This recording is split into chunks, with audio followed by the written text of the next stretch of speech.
Assalamu alaikum wa rahmatullahi wa barakatuh.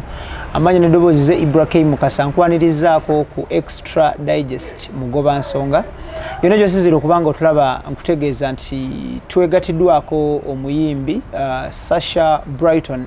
Tugenda kuba tuwayamuko naye tulabe ali ku obulamu bugamba ki n'ebigwa mu koweryo. Wabula nga nkutegeeza nti tutebwa mu ssente aba Roast Coffee Academy abasangibwe Dubai awo Al Mall. Trainer Tiger gwobuuza ikaika nabeera nga akuyigiriza ebintu nga latte art, coffee barista n'ebigwa mu koweryo. Aba Roast Coffee Academy bantu balungi nnyo, gendayo bakukwasaganya mu nsonga mpitirivu nnyo.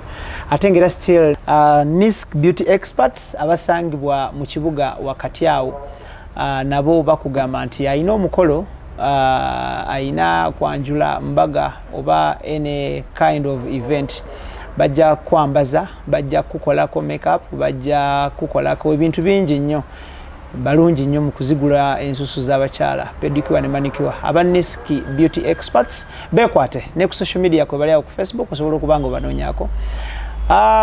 Nkwanirizaako. Assalamu alaikum. Alaikum salam wa rahmatullahi. Obulamu bugamba ki? Bulungi. Oli bulungi? Buuza kuba tulaba. Abatulaba. Balamusiza nnyo. Amanya nze Sasha Brighton kalungi. Yep. Obulamu bugamba ki? Bulungi. Obuliddewa? Waka. How is home? Home is good. Omwana ali atya? Mulungi. Ali mu bbanga ki kati? He's 9. 9 months, eh? No. 9 years. Onaye omulala gobadde omubuuza. Why? How you to get no tandikira? All along people thought wazaala. Mbadde sinnaba. Naye inshallah nja kuzaala. Naye kyenjogerako kyo wakiwulirako? Abantu badde bansuubira okuba nti ndi lubuto nazaala something of that kind. Ebifaananyi ebyapostingibwe biraga omwana omuto omukono azaalidwa yali waani? Yali baby wa sister wange. Lwaki wabipostinga ate n'oteekako posting ehanginga? Anti singa yali wange era nantaddeko caption eraga nti wange. But your caption was hanging nga teraga nti wuwo oba si wuwo? Abakuba wange era nantaddeko nga kiraga nti wange. Do you remember the caption gye wateekako?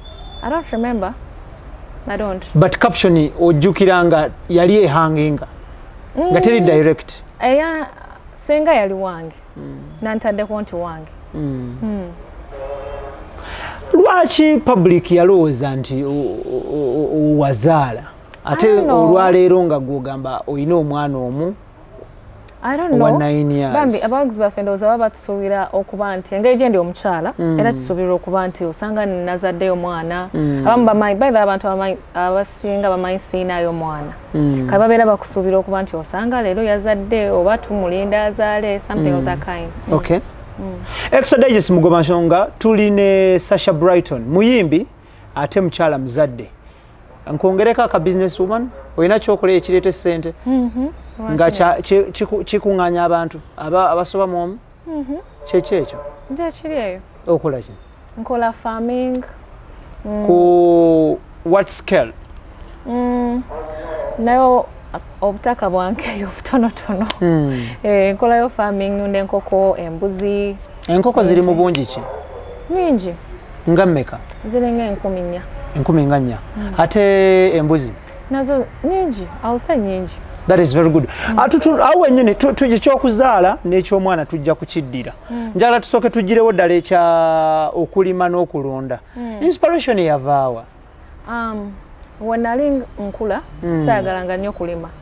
Ngera nze sikwagalira ddala nga ne bantwale wajjajja wange mbeera njagala netugenda engeri gye tuli abasiraamu olunaku Lockdown tetulima. Kanga mbeera njagala bantwale ku Thursday olweggulo nveeyo ku Friday olweggulo. Nali nga saagala nnyo kulima naye bwe nakula nanoonya emirimu nenga kati mulimu ki? Kati waliwo omukyala yali neighbor waffe ng'alunda enkoko. Enkoko nga ndaba enkoko zivaamu ssente nengamba let me try era natandika na nkoko nga nnungi. Okay. Tutunulire source of income yatandika business y'enkoko evaawa? Okuyimba. On average, Sasha, before lockdown, obadde oyimba shows maker in a month, in a row? In a month. Roughly. Osobola okukola osobola okukola shows nga kisinziira but osobola okukola shows kajjukira ffe tukola shows ne functions zijja roughly on average Kampala oyimbira sente meka Kampala ekitone nnyo within Kampala it's 1.5 ekitone nnyo that's very good yeah. So outside Kampala kati outside Kampala actually it depends what distance okay wakati owembale sijja mcharginga na wa Luweero yeah yes aberuweero battira ku liiso kubanga gye bakuzaala nabo sibattira ku liiso this is business ate bo be balina n'okusinga okumpagira are you sure kati eri wemba nyimbira million 3 aberuweero baba balina okwongeramu tutunulire shows ebivulu ebyebikaali abantu basasudde bayingidde n'emikolo ng'embaga n'okwanjula ki ekisinza okuleetera essente functions nyimba ki ezo ezikufuula ow'enjawulo abantu okubbukinga ku mikolo gyabwe nyimba zange za mukwano yes nyimba zange za mukwano ate era omukwano gwe bakozesa ku functions okay yeah okay tulina Sasha Brighton tunoonya kuba tutumufu bano basically to say something to the world n'abawagizi baabwe ebweru eyo okumanya their celebrities bali kuki bakola ki how their life is moving ne bye bakwasaganya at the end of the day. She is into farming nga bw'atunnyonnyodde ali alunda embuzi nga kw'otadde n'okulunda enkoko z'amagi za nnyama nene z'amagi nene z'ennyama. You want to be clear and specific on camera nti teri musajja aclaiminga business eyo nti aginamu omukono? Lwaki abaclaiminga? Nze ndi mukyala mukozi and situnuulira nnyo basajja. Wenkola omukolo gwange manya nti eno percentage yange eno percentage ya mami wange eno percentage ya mutabani wange eno percentage ya mirimu gyange. Okay. Because normally ebiseera bisinga capital is our problem. Tuyina ideas ezitandika businesses tuyina nawo but capital. So someone out there would think nti enkoko 10,000 n'embuzi nga 10 bivudde mu kuyimba. How lucky is this girl? Nalinga ntanyoko. Go imba kayimba kasola ke.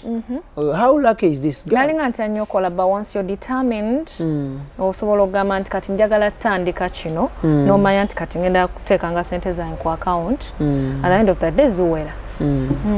Okay, tuve today ku issue y'okuzaala. For the good of the public out there and your fans because kati out there abantu bamanyi olina omwana era wazaala naawe nga bw'okimanyi no owokubiri yeah actually no yasooka abamu bayinza obba tebamumanyi naye nga mwogera so tutunuulire walina olubuto and the bad news came in and you had a miscarriage what happened exactly? Because honestly speaking, out there, the public yali ebala nti yali mwezi gwa 2, mwezi gwa 3, mwezi gwa 4, guno gwa 6, 7, 8 kati yazadde and coincidentally that timing ya calculation y'abantu no posting ekifaananyi ky'omwana nedda bags baffe bambi ndowooza engeri gye batufollowinga babeera batwagaliza ate engeri gye nali mu relationship omuntu wabeera mu relationship of course baba basuubirwa ekyokuzaala yeah. Nyini mwana yaani?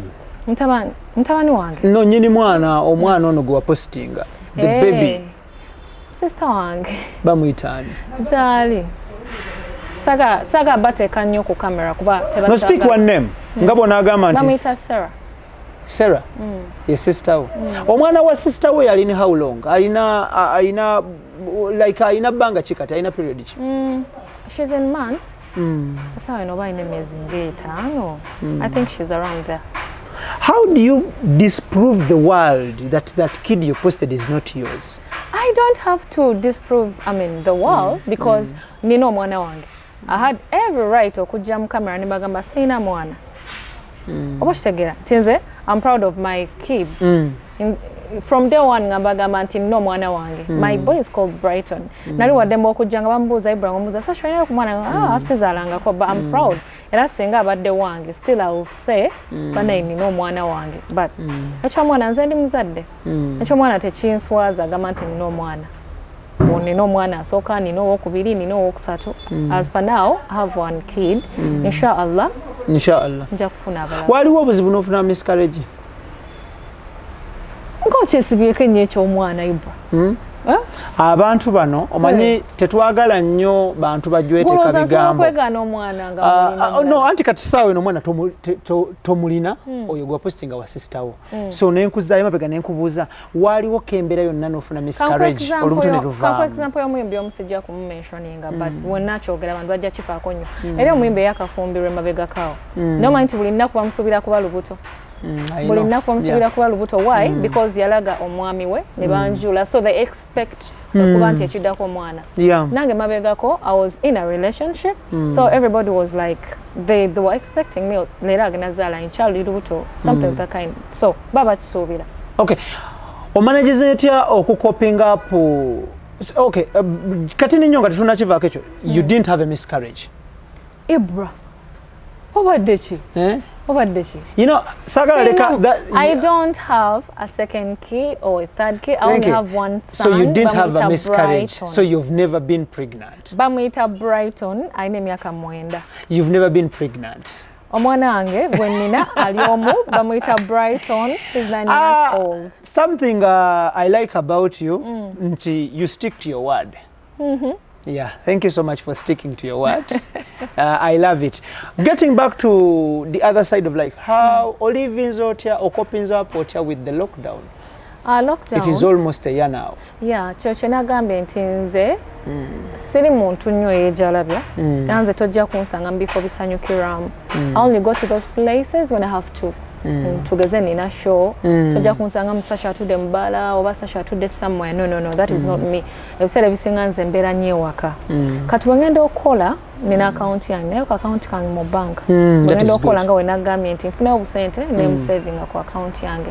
Era ndowooza that is how I've managed nti ngenda na savinga n'obwo bulimu bwange obutonotono bwenkola buba bunyongerako. Okay. Anyambibwako ne mami wange mukyala mukozi. That is very good. In case nemereddwa, she can help me out. We are powered by Roast Coffee Academy basangibwa Dubai Alwada Mall okulira airport. Edanga trainer Tiger akugamba nti kucha latte art ne coffee barista nebigwa mukoweri oyina kwekwata coffee Roast Coffee Academy atenga still aba Nisk beauty experts bakugamba nti gwayagala okolwako ku mukolo ne mu daily life makeup wakabi buli kimwe kyakabi wekwate aba Nisk beauty experts atenga bajja kwambaza ng'omugole omusajja n'omukyala bajja kukwatirako buli kimu kitambule bulungi nnyo bekwate you need them at the end of the day. Atulina Sasha Brighton tutunulira obulamu bwe kati ninyo briefly nengeri ja copies up with the lockdown. Njagala tutunulire mu lockdown muno male friend ayimiridde naawe? What do you mean? Omukwano gw'omusajja oba omukyala akubeereddewo mu lockdown in terms of okukwatirako ebiba bikulemeredde? Of course, upkeep nebigwa mukwano era mukwano gwakubira nagamba eba nice Sasha oli otya temukyakola kankuweerezeeyo something. Yeah. Like you free to say hello to them, the male friends and female friends abakubeereddewo mu lockdown. You mentioned their names, say hello to them. Jebali. On average, like how many? Siri nnyo muntu wa mikwano, but I'll say nga basatu. Yeah. They have stood with you? Yes. Actually never funds. Bakusobola okukubira ne bakugamba banange nze ndi faniwo kankuteleko something oba olyango omwagizi wakuweerezaayo kasente. Okay. Yeah. Okay. How old are you? Nze ndi mukazi mukulu. Oli ku mwaliro ki ogwokusatu ogwokuna second floor? Yeah. Okay. Birthday ebeera woddi? 24th April. So it's coming. Okay, nga tuvuddeyo eyo still njagala on the other hand njagala tutunulire abayimbi mugaliddwa go surviving through your businesses ku small scale plus friends bwe baggulawo ebivvulu n'abayimbi ne baddamu okukola fule ogenda tandikirawa? Era weteeseteese otya? era nga bulijjo. At the moment era ndowooza nfunye mu kaseera akatuufu. I'll be releasing my new song tomorrow. Nti luli tubadde nga tutya naye kati wetutunulamu tulaba nga banaatera okuggulawo. Yeah, I'm very sure very soon bajja tuggulawo. Era tujja tandikirawo nti tuddamu buto nnyimba kuziteeka ku radio, TV stations. Yeah. In terms of getting close to your fans besides music, oyinayo kyoteeseteese immediately we baggulawo shows? Inshallah, I'm planning a charity. Yeah, oba tuggulawo. Kuba abantu bangi abali mu bwetaavu era Katonda abatuyambye ne tuddamu okukola. I'm planning a charity. Okay. Charity is something too big. Kitegeeze kinene nnyo beyond the word. Charity otunulidde ki in particular? Ntunulidde nnyo amalwaliro ago. Yes, njagala ngende ndabe abakyala tubaweyo something to cleaning amalwaliro. Obusobozi bwange obunaakoma wenja okoma. Support ogenda gijjawa? Because it entails money, of course. At the end of the day, mubadde mu lockdown temukola banaba bakagulawo immediately ate nobe ogezaako okufulumya. Era kikola nti batuguddewo in a month era ne charity njikola in a month's time. No, kati batugulawo mwezi nga gumu nja kuyisaawo ndowooza emyezi nga 6. Okay. Yeah. But bwe twogera wali ku issues z'omwana, ogambye nti wabeerera mu relationship, meaning it is past now. Yeah. What went wrong? What happened? And what was that relationship? Who was yali between you and who?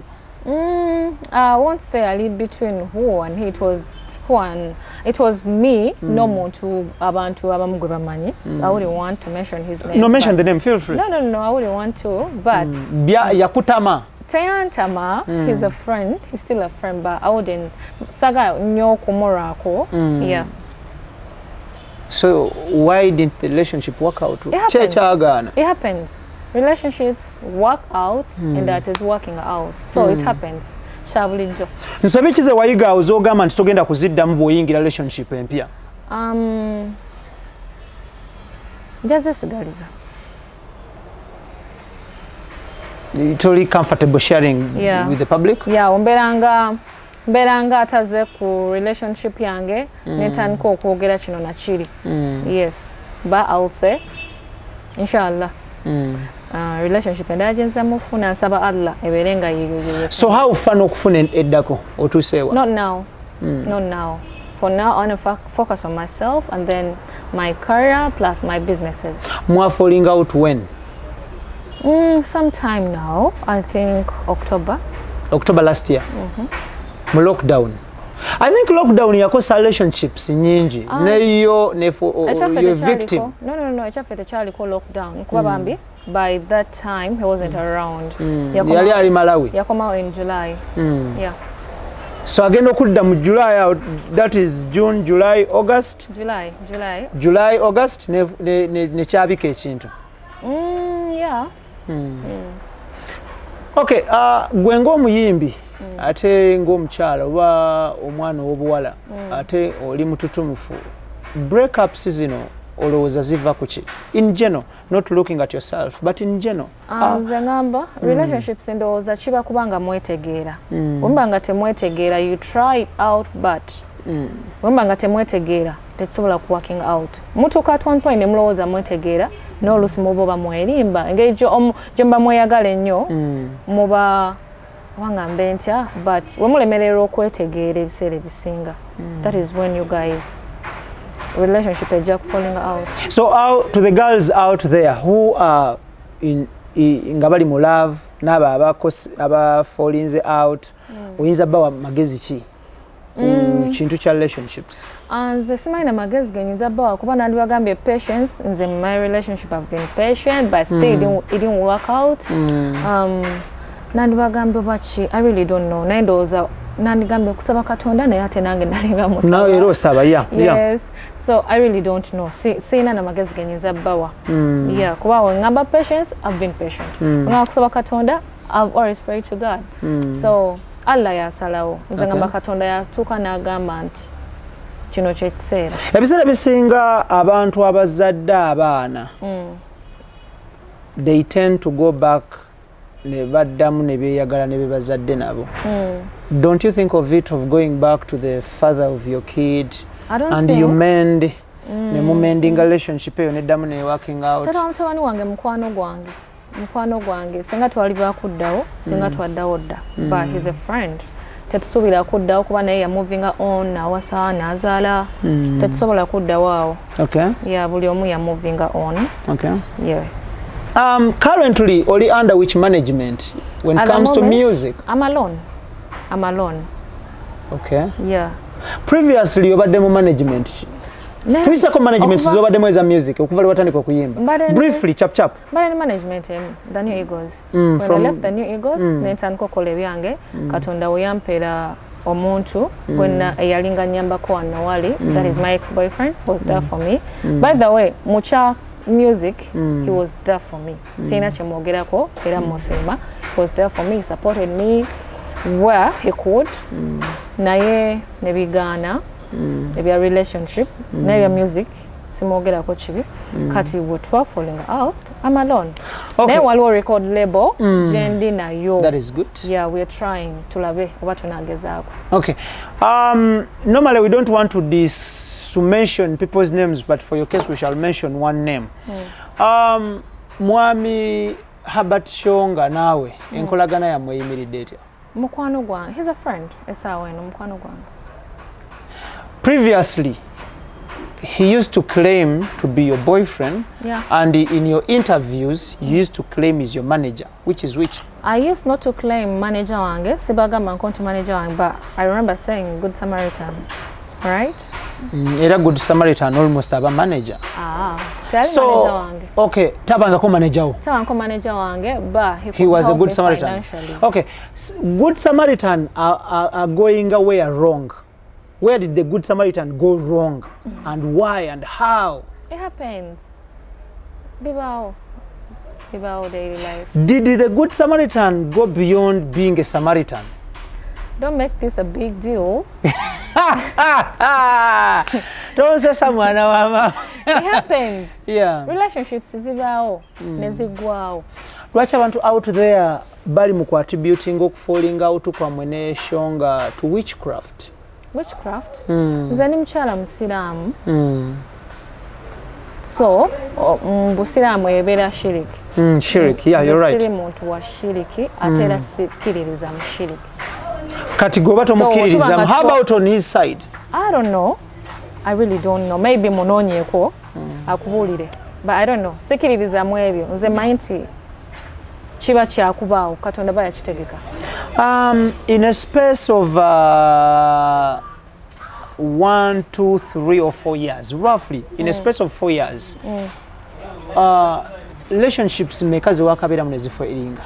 In a space of 4 years. 4 years? Nakabera mu relationships bidi. Nezi falling out. Nezi failing. Yasooka okufailinga. Ya failinga but waliwo ensonga yalina okufailinga. Then nenfuna eno kati no yo ne failinga. Between you and the men you love, who calls off the relationships? Ani agamba nti kikome wano? Eyasooka sijjukira naye calling off relationship. Suddenly you found out, you found yourself out of the thing. Yali twalinga fenna kati oje naina no twali fenna for almost 5 years. Twali tuludde nga tuli fenna. But it was silent because nange nakimanya ngegenda kufolinga. Tewajimanya.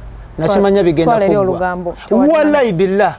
On camera. Wallahi billah. By the way, on camera. Kati IBRAH kati gwaleko oli ku relationship ondala. Eyo yakusatu then. No. Oleka go in a relationship endala joyogerako kuba eno jemmanyi tojimanyi. Ene yange nze yange tojimanyi. Anti kiriwe sijimanyi to you because you didn't tell me. But your person told me. Tojimanyi twale byo lugambo. Wallahi nkubulira mazima. Twali tuludde ndowooza since 2014 twali fenna ndowooza twayawukana nfunye Herbert. Kati atera twabanga on and off kati bwe nafuna ono Herbert nengamba eri tubadde on and off eri silent nengamba you wanted something to go public. I didn't want it to go public, but I wanted someone ali obangambe ntya nti simaina wa kuchogera, but when asanga Herbert nalabanga at least simanyi wenyinza He's closer to what I wanted. That is very good.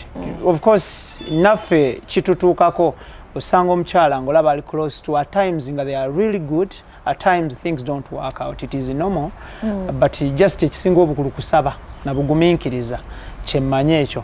Okay, aba Roast Coffee Academy abasangibwa Alwad Mall awo Abu Dhabi bakugamba nti bajja kukwasaganyizaako buli kimu bali awo Dubai. Roast Coffee Academy, lat art, barista n'ebigwa mukoweryo wekwate omwami Trainer Tiger enamba yabwesimu eyitawo wansi awo bekwate ate nga Nisk Beauty Experts abasangibwa ku MM Plaza first floor shop number F2 bakugamba nti for everything to do with beauty bekwate buli ekikwatagana n'endabikayo okunyirira okushanana n'ebigwa mukoyo wekwate Nisk Beauty Experts abasangibwa ku MM Plaza omwaliiro ogusooka room number eri number F2 bekwate buli kimu kitambula. Tuli ne Sasha Brighton mukyala muyimbi ate muzadde mukyala labika bulungi Alhamdulillah. Mukyala musiramu ate ng'era muyimbi. At the end of the day she is a performing artist. Nga tuvuddeyo eyo njagala tutunulire still tukozesa omukisa guno I give you this platform nze ndi muwanyoko, I'm your brother, nkwagala nnyo and you know it. So I'm of a view we use this platform tunoonye omusajja gw'owulira nga gw'oyagala. Bw'anaga nti noonya. No. Si kati but tuteekeyo akalango kaffe kabeereyo. Awo mbanga anoonya sinoonya. Tukateekeyo tugambe nti okay gw'oyagala ayina bisaanizo ki? Kale tetunoonya kati naye gw'oyagala ayina bisaanizo ki? Okay, njagala nnyo omuntu ng'ali God fearing. That is good. Ekyokubiri engeri gye ndi omukyalo omusiraamu kansabe Allah relationship gy'aliddamu okundeetera inshallah nga musiraamu. Oyagala omusajja omusiraamu. That is very good. Eri oli yali musiraamu oli yali musiraamu. That's why I told you manyi. I know. Anyway, by the way tugera byogera off camera. It's okay. Yeah, off camera. Yali musiraamu naye ng'era obusiraamu bwe naye. Obusiraamu bwe musiraamu nnyo. Bambi musiraamu nnyo. Musiraamu. Okay, Sasha. Oyagala omusajja nga inshallah musiraamu nga atya Katonda. What else? Nga ntegeera. Nga kutegeera. Mu relationship amaanyi go galiwa? In love. Woba oli mu love n'omusajja amaanyi go galiwa? Where is your strength? Nga bwe banagamba nti IBRAH amaanyi ge kukola interviews. Nti gundi amaanyi ge kukola bwe bati. Gwe amaanyi go galiwa mu relationship? Nze amaanyi gange mu relationship. Fa abakyala mu relationship tuba tulina okuzimba abasajja. Yeah. Kasita oba ng'omwami omuzimba ng'ocaringa. That is good. Ebyo bikulu nnyo. Yeah. Bya tulina ebiseera ebisinga byetuteeka on the table. Kuba siri mukyala nti ndi housewife. Nja kulinda omwami wange agenda akole. When it comes to love, leave alone the components of love. Even this is love. And ezo component za love. Nga banagamba nti zino ze component za kino. Naye the gist, when it comes to a relationship, the gist of love amaanyi go galiwa. In looking, in speaking, where? Nze kyenyinza okugana mukyala mwetowaze. So amaanyi go tukireke tukirekawo nze ni mukyala. Naye ng'omanyi ogalina waliwo we gali. Lwaki kuga kati mbeera gwe nina yabeera alina okumanya amaanyi go. Noonya funa gw'onoonya wajja kubulira. Twala eri. Funa gw'onoonya omutunuzeemu kamera oba obeere off camera omubuuze naye amaanyi g'oyo omuwala galiridda. N'oli yaŋŋamba he told me. I don't think yoyo. Olina that mistaken identity. Tebakulimba. By the way no kusheno tebalimbirako. So sisobola kulimbirako. So Sasha nga tuvuddeyo eyo. Njagala tutunulire are you heartbroken? No. Wali omenyeddwako omutima ever since you started loving? Yes. Wali omenyeddwako omutima? How many times? Once. Wakamenya emitima gy'abasajja bameka oba emirundi emeka? Because bana tokyogera ekyo kibi. No, si kibi. Tusobya ne twetonda. Ate ku nsi kuno atasobyangako taliiwo. all of us have committed to committing the crimes. So kwa IBRAH gomanyi tibwentula ne nga nti nze nakamenya emitima gy'abantu nga bwe batukubanga kwewana ndakibuuzizza sigwo kinsabye. No. Okay, just tell the world then kyemanyi kiri kimu ne bw'osobya weetonda. Anze kyenyinza okugamba naliko heartbroken nze secondary life gundi yange y'okusoma sayagalako sayinako boyfriend kati heartbreak yange weeva nga tukyasoma nze nalina omulenzi gwe nali njagala gwe neegomba naye nga yetanjagala nga tabiriiko bane nga tabiriiko. I know it happens. Yeah. Kati yeyo heartbreak. So you roughly tumegamba nakamenya abantu basatu oba bana naye I apologize to God because sigwoba wakikola at times there are circumstances that lead to that. Teri muntu abeerawo ng'agamba nti nze nteekwa okumenya omutima nedda but things didn't work out. Kumenya mutima but oba ogezezzaako kale ne kigaana. So how many men have you disappointed? Nga it is not your will, it is not your making, but it is because nkulaba oyagala kumbalira relationships. Nedda sebe. Awo siriiwo mama. Tuveeyo. Awo siriiwo. No. Okay, one or two. Kyayinza okugamba nze nali mbaddeko heartbroken. Lwaki gwe kidda gy'oli nota? Kuba nze ndi wano. Extradigest mugoba nsonga njagala kutumira ku Saalongo Wallace Kizito Wazuli. All the way from Australia, Melbourne. Nkwagala nnyo muganda wange. Njagala kukirirako South Africa ntumira abantu bange bangi nnyo abakulemberwamu Ali Semambo. Nkwagala nnyo my brother. Njagala kutumira abantu in the US. You are many, but in the US awo mwebale kubanga mundaba. Njagala kutumira Big Dollar. Oli South Africa, Big Dollar my brother. Nkwagala nnyo Big Dollar. Look for me urgently. Nkwagala nnyo Big Dollar. Then nga tuvuddeyo eyo njagala kutumira bana Uganda batulaba wano mwebale nnyo ku Facebook zaffe ne ku YouTube channel yaffe eno mwebale nnyo mwebale ddala. Thank you so much to the sponsors namwe mwebale nnyo. Tuli ne Sasha Brighton Kalungi muyimbi ate nga mukyala alina ebintu bibye yeekolera ebirala to survive at the end of the day. So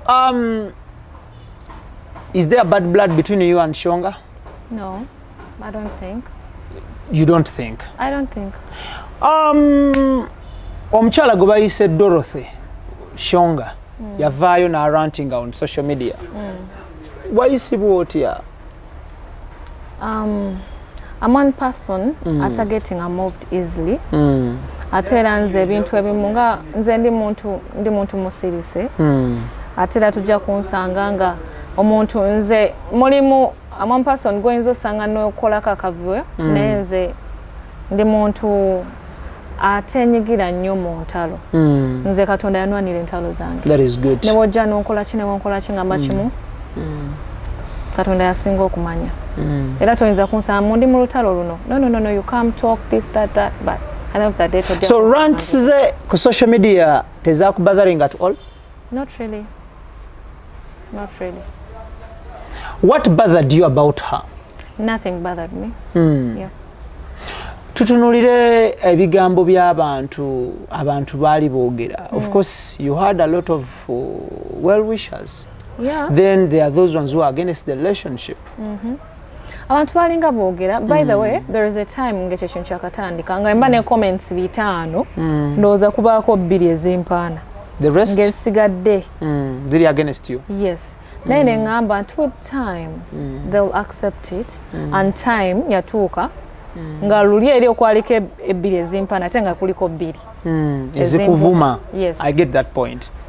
Time yatuuka ne bakikiriza lwakuba nti ffe bya going wrong between us naye time yali etuuse nga bakikiriza. Share with us ezimu ku best moment zammwe ne Herbert Shonga. IBRAH.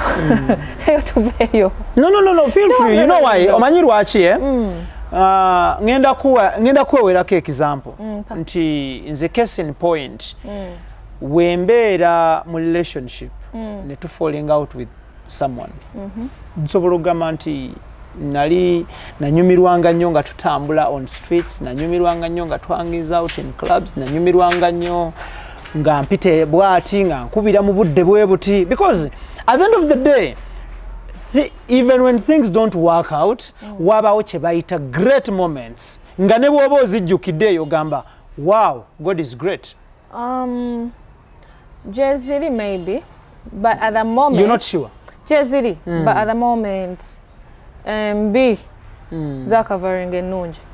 Oh, so MB overpowering at the great moments. So, to sharing to where mu babiri MB. Nedda sebo. Nedda sebo. How abantu bana believing about you get? I don't want people to believe me. Oshagera, I live my life not for people, for myself. Oshagera. So, sagala nze chinganga za IBRAH ne bojja n'ongamba nti omwala mobbi. It is okay. Which all about. Sija kujja nkaka senti munange nze golaba siri mubbi, siri kino. No. You take what you want. Yeah. So, sina kukirizisa abantu nti kino bakiri. So moments embi is overpowering at the good moments. Lwaki abantu abere balowooza nti omukyala yabaweereza eddogo ne mutabuka naye mwe ekintu kyali kitambula bulungi nnyo nga tewali buzibu? Sikiririza mushiriki. Manyi kimu time yali etuuse. Singa bukeera ku makyanga ye musajja asigaddewo okuwasanga maama akusaba omuko. What do you do? He's not a bad person. He's not a bad person. Between you and him, ani yamalira muno obudde? Because wateekwa okubaawo. I don't know, but namumalira obudde. Naye yamalira obudde. I tend to think kibeera 50-50. Bwe ndowooza. Lwaki nze ngamba nti yamalira obudde. Okyegere? Do you get me? Lwaki nze ntuula ne ngamba nti yamalira obudde kyogamba nze saamala bubwe. Okyegere? Do you get me? I get your point. Yes, nze siri selfish. Kutuula kugamba nti olaagayo yamalira obudde. No. Ebiseera bisinga abantu bwe tukosebwa, there is a way bwe tufulumya obutali bumativu bwaffe. Abamu bayomba, abamu balwana, abamu basirika, abamu baddukira mu mawulire, abamu bagenda mu ddogo. Buli lwofuna obutali bumativu n'okunyigirizibwa, Sasha. How do you get relieved? Ofulumya otya ange eyo? Enkaaba. You cry. For how long and from where? I cry out. Osobola n'okunsanga nvuga emmotoka yange naye nga nkaaba. Ekiro kyonna nsobola okukaaba, nsobola okwesibira mu nnyumba yange ne nkaaba emisana ne nkaaba ekiro paka we mpulira nti kati ndi fine. So bw'okaaba ani omuzira kisa kudduukirira awo amangu ennyo gw'oyinza okkubira? Sina gwe nkubira. Yandibadde mama wange, naye ate mama wange bw'awulira nga my tone is down, naye mba mweraliikiriza. Kimukosa? Sijja nagaa ebiseera ebisinga nti nze wemba nina obuzibu, I resort to crying. Wemala okukaaba ne ntandika okusaba. When did you last cry?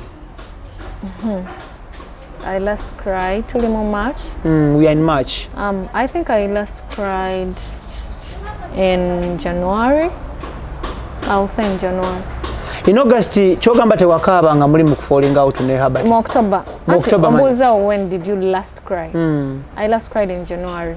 But okuva mu October, awo naona nali nkaaba. Ani yakubudaabuda n'akusangula amaziga? Sina yambudaabuda. Paka nakati teweetaga muntu kubudaabuda? Did you heal? Yeah. Prove to the world you healed. I did. I don't have to prove to the world. I did. Singa sahilinga, singa nkaaba. Nze ndi muntu ali too emotional. Yeah. Singa nkaaba. Okay. Yeah. Tulina Sasha Brighton. She's my good friend. Mukwano gwange. Lwaki ngamba mukwano gwange. All along abadde takola interviews, but I thank God, nebaza Allah nti yampadde opportunity tukole naye interview. So nkwebaliza time yo. Nasemba okola interview 2019, 2020 when I was going to interview. Are you sure? Yeah. Okubula kwaki? Lwaki obadde obuze? Lwaki obula? Anti kati nze ntula ne ngamba nze by the way nze IBRAH, I'm not one person who noonya relevance. No. That is very good. Nze njagala nenzija okola interview nga nina ensonga lwaki njikola. Right now njikola because I have a new video jengenda okuta encha. So nino njikola. Kati lwaki takolanga interviews nga mayi bagenda kungamba lockdown ekuyisiza etya tubadde mu quarantine corona you know nga mayi bagenda okubuuza bambuuze omwami ali atya how is this how is that sina wangenda kugamba nti hayo tetugenda yo talk about my new song teruliiwo oshegeera nenda banga mazima sina nsonga lwaki mbeera mawulire ebbanga lyobadde obuze mu mawulire do you think kina kyekikuyambye oba kina kyekikukoseza kina kyekinyambye though era kina kyekinkosa but ndaba nga kinyambye nnyo tutunulire ebirungi byokifunyemu ebibi tubireke ebirungi byekifunyemu nti tolabikalabika nnyo for no good reason oshegeera okulabikalabika si kulungi jangu mubawagizi bo ng'olina kyobagamba wala zino interviews tuzaagala but at the end of the day bitumakinga naye ate ne bitusuula bw'ojja n'okola interview leero n'enkya n'okola interview neoli n'okola interview ojja kusanga ku mulamwa ne kiku affectinga naye bw'otuula eyo n'ogamba njagala nkole interview when I have to ne oba okoleddemu ensobi tewali ajja kifaako nnyo kuba balwawo okulaba jangu ng'olina ensonga ekkosa interview. Okay. Getting back to your music, do you think music wo ayina ekyamanyi kyakwongeddeko? Of course ayina kyanyongeddeko.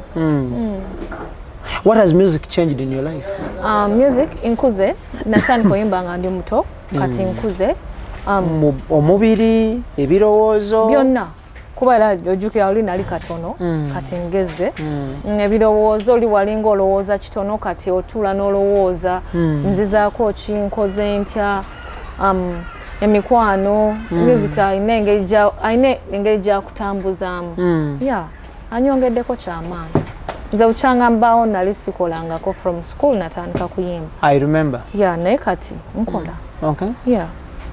Okay, kakati lastly nga tunzika still kambajukize tutebwa mu center aba Roast Coffee Academy that is Trainer Tiger Alwada Mall era nga bakugamba bekwate namba yabesimu eyitawo WhatsApp them buli kimu kitambule bulungi balungi nnyo mu barista latte art nebigwa mu koweryo atenga still aba Nisk Beauty Experts abasangibwa ku Plaza first floor F2 room F2 bakugamba nti for all your beauty needs omukyala n'omwami bajja kubanga bakukolako era nga nabo enamba yabwe esimu eyitawo mpola mpola bekwate call them balina services osobola okugenda ku Plaza oba basobola okukola kye bayita mobile services basobola okutuukako wonna wooli ne bakukolako kyonna ky'oba oyagadde abalina emikolo egy'enjawulo weekwate Nisk Beauty Salon naawe ayagala just okukolako for a date or out bakukolako even just okukolako obukozi and you look good or beautiful or handsome weekwate Nisk Beauty Experts basangibwa ku Plaza first floor room number eri F2 beekwate buli kimu kitambule bulungi akatalekeka out there waliwo abantu nga bo buli obulamu bwe butambula they tend to either praise friends either family katuli ku success success yo wotuuse olwaleero ojja attributing to who friends family oba learning the hard way. I'm here because of Mr. and Mrs. Geoffrey Utaya. Yep. And Herbert as well. Whenever I'm New Eagles, I met him. He's been there for me. And namweba namawulire. Thank you. Plus the fans. Siri nnyo muntu wa mikwano. I don't have those friends when you ogamba nti ne mikwano, no. Who is your best friend? Bamwita Aida Mugo. Aida Mugo the musician. Mwali naye mu kibiina. Wow, that's very good. Ali atya? Jali mulungi. The girls and the boys be mwali nabo the New Eagles ulizaani omulala. Actually fena twesinkana eyo. Twelaba. Okay. Yeah. Njagala we rating in music. Okuva Honorable Geoffrey Utaya we yabateera n'okutuusa olwaleero ose oba olinnye. I think I'm not doing bad. Toze mu kibuuzo. Answer yo. Sisse. So you're moving forward. Sisse. kuba ninamu oluyimba olw'amaanyi n'omwana omuto olwayimba so sisse. Lastly, akatalekeka obutalekeka bumeka buyinza okuwera 10 tutunulira oluyimba lwa Kawoomera. Oluyimba lwava honestly paka nakati abantu balunyumirwa, people enjoy the song, abantu balwewereza, bamina abakyala bewereza lumpereza nze bannange oyagala balukuwereza jamusabire sala embi lwaki abalumpereza kumanyi oluyimba abantu balwewereza wano. Kakati oluyimba olwo between you and Herbert ani yaleeta idea luyimbibwe? Nobody brought up the idea but nali ndi awo n'abawo omulenzi bamuyita Sami nankubira essimu nangamba Sasha nno oluyimba ndowooza luyinza okukolera nze ne mugamba lumperezeko ku WhatsApp n'alumpereza ku WhatsApp walumpereza ngeno langa lulungi, the melody is good, the lyrics ne mugamba it's a very nice song. Rasente mmeka nemukanya buli kimu nekitambula netusinkana. Nobody brought up the idea. Between you and Herbert ani agwira ddala mu kiti ky'oluyimba olwo? Tewali mu message erulimu nemba lw'abantu no kati tubatadde because mwaba alusasula, it was your time, it was your calories, lyali ddoboozi lyo, it was your brain. So between you ani ali mu ngatto z'oluyimba olwo mu message erulimu? I don't know kati gwayinza okutugamba ffe tetumanyi.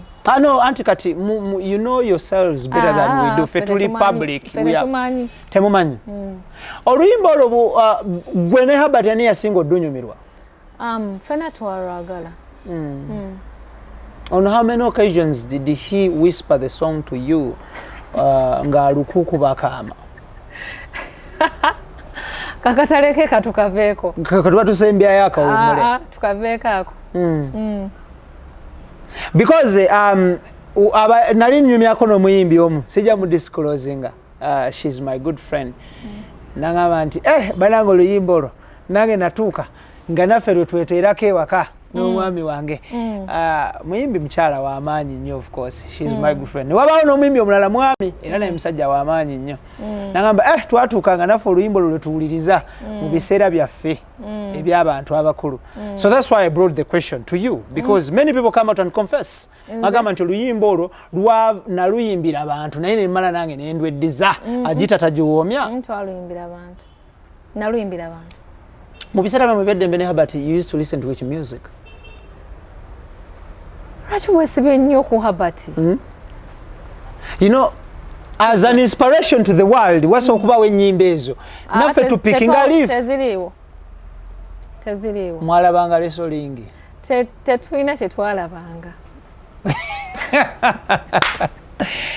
Hope to see you next time, Sasha. As of now, njagala nkuleke mama wo mutumidde. Omukyala Aisha Kingi. Mama wa Sasha Brighton nkutumidde nnyo. She was in Kampala yesterday. Yeah. N'omuzaayi Luweero. So nkutumidde nnyo mama wange. That is very good. At the end of the day, it is good. Yeah. Because mama n'abaana sharing a lot. The good what. Nze mukulu kati yafuuka mukwano gwange. That is very good. Alinga muganda wange. She's my everything. That is very good. Okay, tetugenda kubanga tusukkawo olwaleero tugenda kubanga tumuleka inshallah tujja kumunoonyaako ku faamu ye. Nakayimba kange bannange nakayimba akapya kagenda katya bakayita Semuta. Ani oyo? Omwagalwa wange oba naawe omwagalwa wotalina no ngamba tuyimbira abantu tuyimbira abantu noba nendirwe muli eyimbira because abayimbi you disown all your music tujja kweyimbira inshallah tujja kweyimbira so akayimba bakayita Semuta kagenda katya bole kimwe kyange nsobola okukireka naye kugwenda era utagenda baby kabaseke obukule bakube ono wange Semuta bole kimwe kyange nsobola okukireka naye konona era utagenda baby. Thank you. Yeah. So ochi certify nze mu camera nti mwayawukana ne Herbert Shonga. Yeah we did. Because these things go on record. We did. Be going on record abantu bajja kubitereka tulina amaanyi agateeka ebintu ku internet naye tetulina amaanyi gabijjayo. You know it. Yeah, segamba nti munaye mwegana what? No. That's the truth. Twayawukana. But bibaawo, it's not a big deal. Yeah. But ekisinga obukulu kiri kimu nti you look good, onyirira, olabika bulungi. Ate abantu bangi bava mu relationships nobasanga nga atunulanga go balongosezaamu ebyenda bayina alabika bubi asiwuse kitegeeza botewa peace of mind ensonga lwaki naye obowewa peace of mind osigala olinga bubadde. Roast Coffee Academy Alwad Mall okulira na airport bakugamba nti bekwate lat art barista nebigwa mu koweryo ate nga omuntu gwolina okulaba ali omu bamuyise Trainer Tiger ku Roast Coffee Academy atenga Nisk Beauty Experts abasangibwa ku Plaza omwaliro ogusooka room number 8F2 bakugamba nti for all your beauty concerns bekwate manicure pedicure makeup facial buli kimu nviiri njala buli kimu kukwambaza okuyoyota bajja kukolerako ku office yabwe ku Plaza ku first floor room number F2 oba osobola okubakubira essimu ne bakusanga wooli ne bakukolako abagenda mu kwanjula mbaga mikolo egy'enjawulo gyonna beekwate naawe ayagala okunyirira obunyirizi just obeeraawo ng'olabika bulungi abantu naawe beekwate at the end of the day. Sasha obaka busemba eri bannayuganda tugende abannayuganda banaye mwebale kutwagala mwebalekuliriza music waffe kirungi nnyo ekyo. Nina akayimba akapya bakayita Simuta. Actually, ogenda katekayo ku social media platforms ku YouTube okosa Sasha Brighton. Mumunonyeko subscribe, then Facebook Sasha Brighton Kalungi, Instagram Sasha Brighton Kalungi. That is very good. Okay, IBRAH Mukasage manyage tugenda kubanga tusuka njala kwabaza Idris Rukuwago, Daniel Mugoya, Keith Kanabi ne Tony Senabulia. Extra Digest mugoba nsonga nkugamba nti every Sunday tubera ne business mind and every Wednesday tubane business mind as well. Atenga olunaku olwa Friday tubane kyebayise extra health. Courtesy of Extra Digest ne Dr. Twakakoza. So buli lwakusatu ayagala okumanya ebikwatagana ku bulamu tulina program eri special atenga ayagala ebyenkulakulana ne business buli lwa Sunday n'olwokusatu. Dr. Twakakoza abeerawo buli lwakutaano. Abeera buli lwakutaano atenga olwokusatu ne Sunday tubeera ne business mind courtesy of Extra Digest. Chris Rule. Mubere bulungi mweraba. Assalamu alaikum wa rahmatullahi wa barakatuh. Thank you so much for watching. Love you all.